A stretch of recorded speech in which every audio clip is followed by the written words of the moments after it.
Have you ever been in that very frustrating situation that millions of people experience each and every day?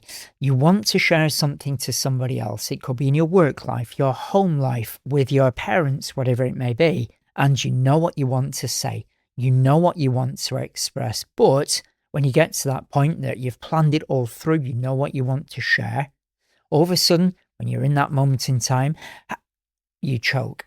You don't know why, but your voice just dries up. Or it could be that you feel that overwhelming anxiety.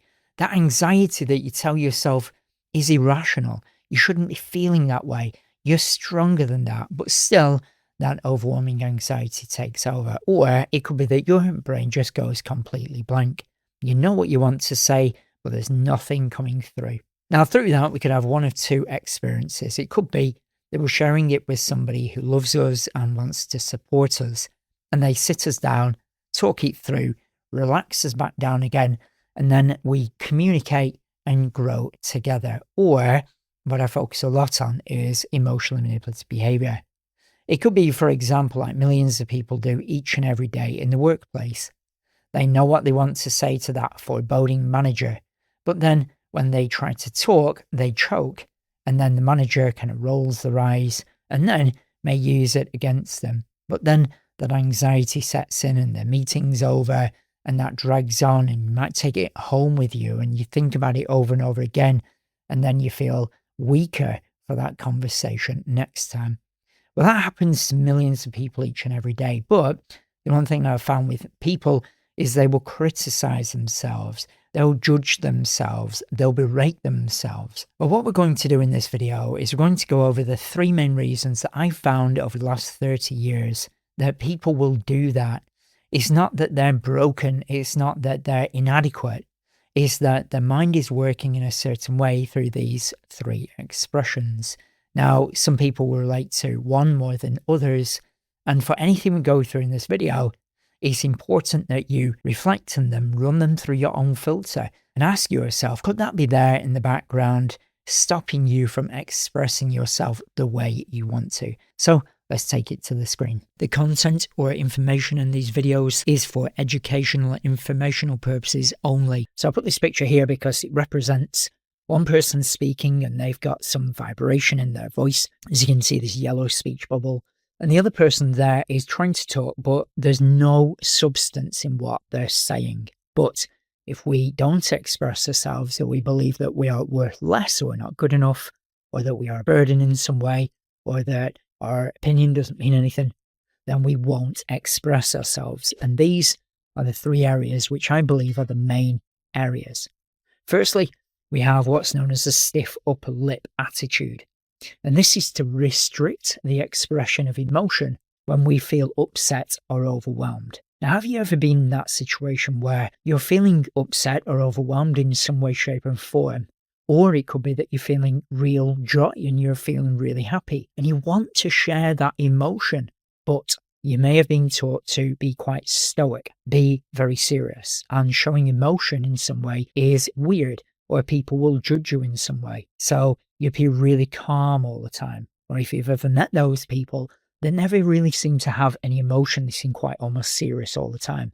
It's not healthy just to be very serious all the time. So the first thing that could happen is that we've been taught to be very serious and that showing emotion is somehow wrong in some way.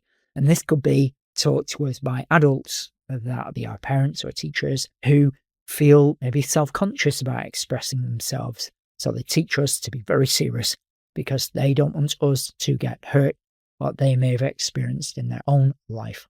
Now, the second area that we're going to look at is toxic guilt and shame. Now, this is a huge and vast area, and in my opinion is basically everything of what stops people from truly expressing themselves. Now, this is the wounded self-image.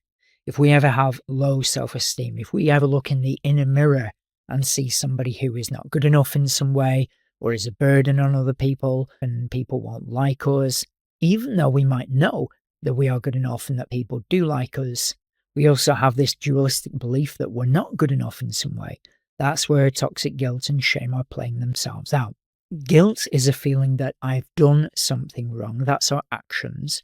and that other people might be unhappy with what we've done. And shame is a feeling that I am something wrong in fundamentally myself as that esoteric human being. So if anybody ever has low self-esteem or doesn't believe in themselves or believe they have low self-worth, it's because they are coming from a guilt-tripped mindset or a shamed mindset. However, this is a huge area and requires a lot more introspection and reflection. But this is where we might get into the realms of the imposter syndrome, where we might believe that we are not good enough in some way, but we know that we are good enough. And that's where that dualistic mindset comes in, where we feel that, well, we are getting that promotion, but if only everybody found out, then they'd sack us. Or we're in that relationship and somebody's telling us that they love us, but if they found out who we really were, in air quotes, then they would leave us.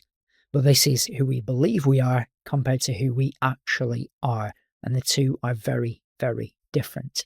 And then the third area is there's nobody to turn to. Now, if you've ever tried to express yourself or something which is important to you, and it's literally fallen on deaf ears, it can be very, very frustrating. And this could be two areas. So it could be there is no one actually there to talk to express to. Or there are people, but they're just not willing or able to help in some way, shape and form.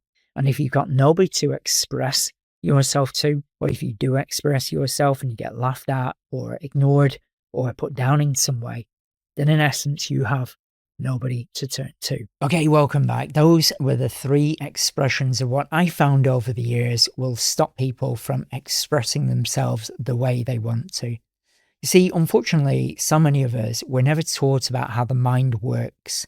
We're expected to use the mind, we're expected to know how it works, yet we're never taught about it. So how are we going to know? So have you ever found yourself in a situation where you wanted to express through whichever area it will be, your work life, your home life, and you choked up or your mind went blank or you got that overwhelming anxiety and it shut you down? How did it feel? Have you criticized yourself? Have you judged yourself? Or, like I say, I focus a lot on emotionally manipulative behavior and how it's used against people. But that when you choke or you go blank or whatever it may be, when you're trying to express, could then be used as the emotional manipulative behavior number 4, the fault finder. And that could be used against you in the future. So any thoughts, ideas or suggestions that you have, or if anything you've experienced with this, feel free to put them in the comments below, because you never know, your comment could change somebody else's life for the better forever.